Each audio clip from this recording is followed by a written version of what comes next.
Hey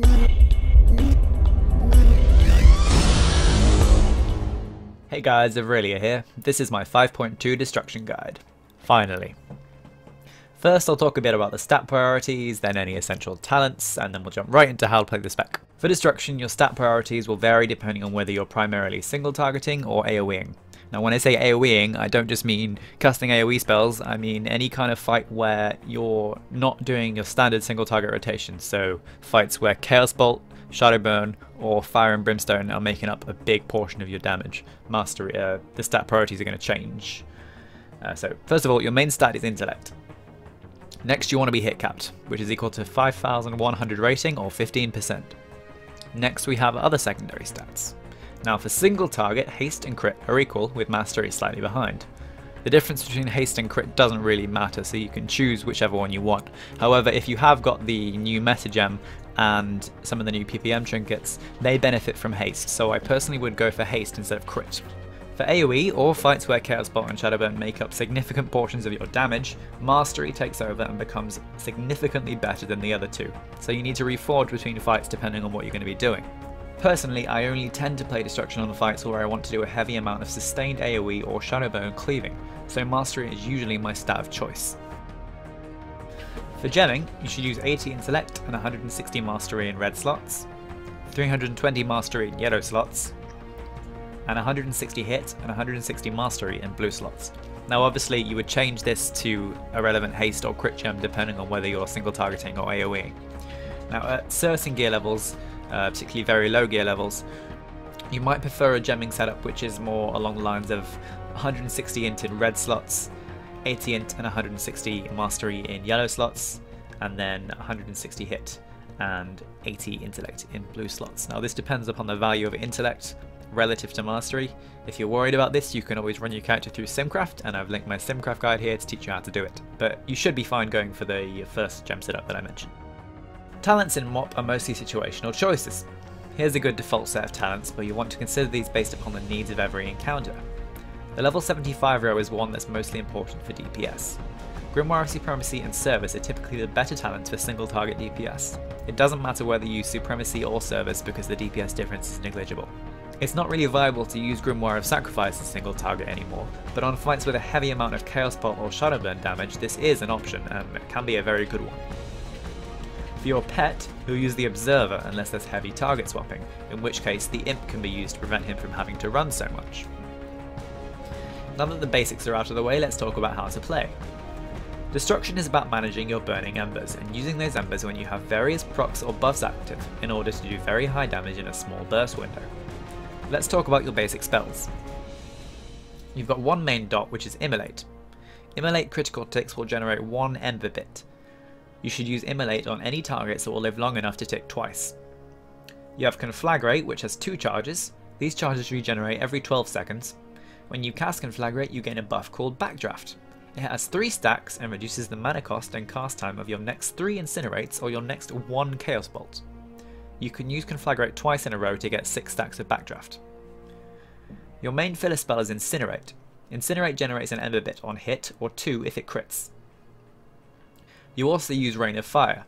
Now this is primarily a multi-target or AoE spell, but we also use it in the single target rotation for a very small DPS increase. It has a high mana cost and does bonus damage if its targets are afflicted with Immolate, and it has a chance to generate an ember bit for every target it hits. Next you have your ember burning spells. Chaos Bolt is your primary way to use burning embers. Chaos Bolt always crits, and your crit chance increases the damage it does. It uses 1 burning ember per cast, and it will use 3 stacks of Backdraft if available, although you should avoid doing this, and it will use 3 stacks of Havoc if available, although this is a good thing. Shadowburn is the ember consuming spell that you use on enemies when they're below 20%. It's an instant cast and only uses 1 Havoc stack if available.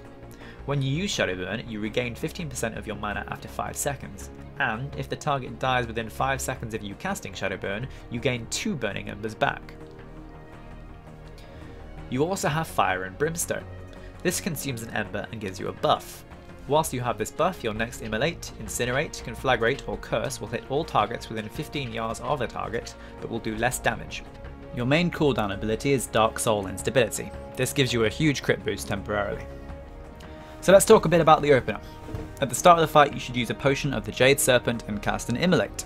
Then cast Rain of Fire, use 2 Conflagrates, and then use Dark Soul and recast Immolate to update it with your trinket procs and on-use effects. Now you should incinerate until you have less than 3 stacks of Backdraft and then Chaos Bolt twice. The main principles of playing Destruction are simple. Build up as many Burning Embers as possible and spend as many as possible. You should spend Embers to avoid capping or whenever you have procs or buffs active that will make your spells stronger. Firstly, you should keep Immolate up on every target that you DPS that will survive long enough for it to tick twice. This is around 5 seconds. Next, you should use Conflagrate on cooldown. You don't have to use it immediately when it comes off cooldown, just as long as you don't allow it to get to 2 charges or you're effectively wasting them. The backdraft charges that you get from Conflagrate are typically best used on Incinerate. This is because Incinerate benefits from reduced mana cost and only consumes 1 charge, whereas Chaos Bolt will use 3. So you should try to only use Chaos Bolt when you have less than 3 backdraft charges up. Although again, there will be fights where you don't need to use Incinerate very much because you're swimming in embers, so there's nothing wrong at all with using those backdraft charges for Chaos Bolt if you need to. You should keep Rain of Fire up at all times, even single target. This is for the extra ember generation. Now there can be exceptions to this, and you can let Rain of Fire fall off if you're generating embers faster than you can spend them and are capped on embers, or if you've got several embers and all of your procs are up. You probably want to spend that time spamming Chaos Bolt instead. You should use Chaos Bolt as your biggest nuke for all enemies above 20%. Knowing when to use Chaos Bolt is really important. The first rule is that you should not cap on embers. Don't allow for your embers to get full, or burn one quickly if you do. So Chaos Bolt if you reach 4 embers. Aside from that, you want to look out for when you have significant procs or buffs active. For example, a great time to Chaos Bolt is when you have Dark Soul and several trinket procs up, because your Chaos Bolt will deal a lot more damage. If you think about it, you'll get the same number of Chaos Bolts throughout a fight no matter when you use them, so it's best to use them at times when they'll do more damage. When you see your Dark Soul coming off cooldown, that's a great time to start saving up embers ready to use them for increased effect. The general logic is spend embers when you have a reason to spend them, and save them when you don't. The same logic applies to Shadow Burn when used on enemies below 20%. However, you should always try to Shadow Burn enemies as they die, since you'll get your ember refunded and gain an additional ember anyway. I use this macro whenever I cast Shadow Burn, which interrupts my current cast and casts Shadow Burn immediately whenever I press it. This is important because generally when I want to Shadow Burn, I need to Shadow Burn now to make sure I get a killing blow. For multi-target situations, you should keep Immolate up on all targets, keep Rain of Fire up as normal, and single target your primary DPS target. You should also use Havoc on cooldown. Havoc is a great spell that has a 25-second cooldown. When you cast Havoc on a target, your next 3 single target spells or your next 1 Chaos Bolt will also strike that target. Havoc is best used if you can get at least 1 Shadow Burn off in that time and any 2 other single target spells. If you can't get at least 1 Shadow Burn off, you should try to use it for Chaos Bolt. A great way to use Havoc is to use a macro like this. If you put the boss on focus, then you can simply press this macro whenever you want to use Havoc, and then use Chaos Bolt or some other spells on a secondary target. I found this to be the best way to use it.